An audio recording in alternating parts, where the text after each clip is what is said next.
प्रिय सज्जनों, सीताराम, राधे श्याम। श्री गुरु चरण सरोज रज निज मन मुकर सुधार। वर्ण रघुवर विमल जसु जो दायक फल चार। बुद्धिहीन तनु जानिके सुमिरौ पवन कुमार। बल बुद्धि विद्या देव मोहे हरौ कलेश विकार। तो आज का प्रसंग, भगवान राम 14 वर्ष के लिए वनवास के लिए निकल पड़े और श्रृंगबेरपुर पहुंचे हैं। आकर गोह निषाद वहां पर मिला है वन में, तो वहां की कुछ कथा है, हम आपको सुनाने का प्रयास कर रहे हैं। आपको अच्छा लगेगा। धन्यवाद। सुने। श्रृंगबेरपुर में इधर पहुंचे रघुकुल नाथ। गोह निषाद आकर मिला कंदमूल के साथ। कहा नाथपुर में चलो, तब बोले श्री राम। 14 वर्ष न करेंगे बस्ती में विश्राम।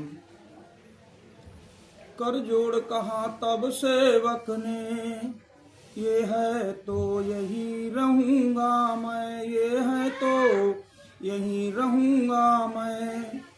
बनवासी प्रभु की सेवा में कुछ दिन तक साथ रहूंगा मैं। प्रभु बोले क्या अब आवश्यकता है, वह बोला चाव दाव का है।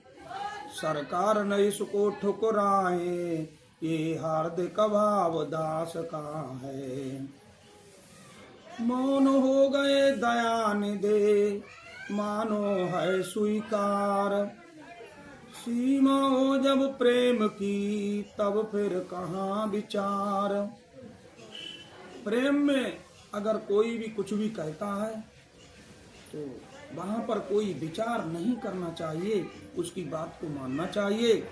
ये हमारे प्रभु का संदेश है, भगवान राम का संदेश है।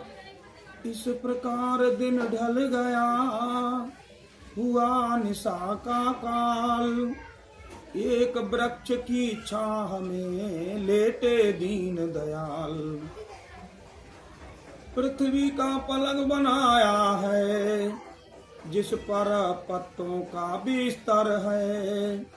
वह उस पर सोता है देखो, जो दशरथ नंदन रघुवर है।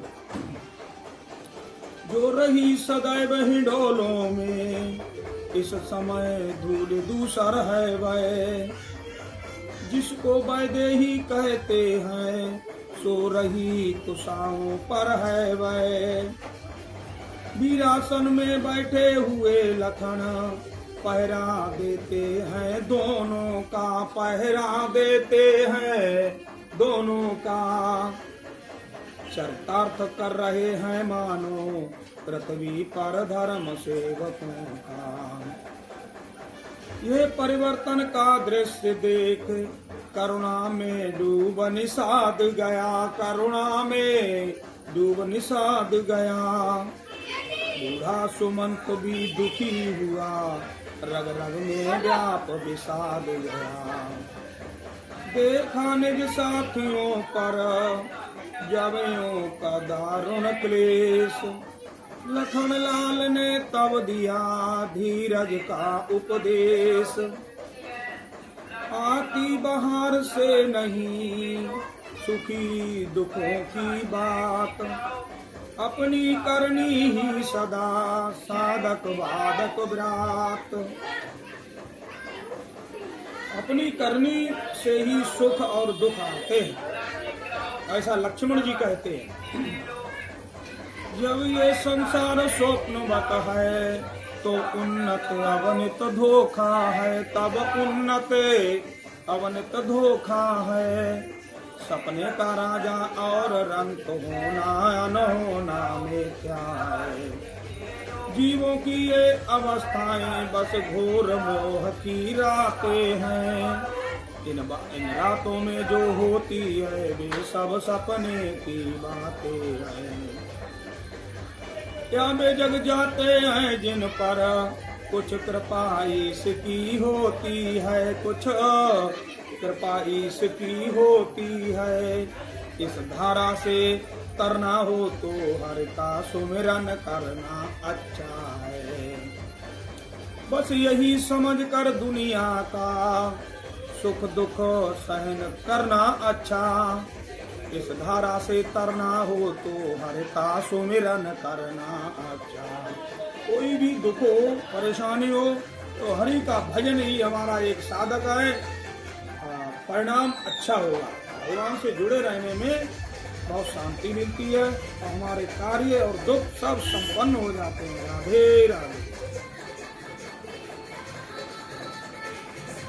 इस प्रकार सत्संग में बीत गई बैरात, राम सिया वन में जगे जग में हुआ प्रभात।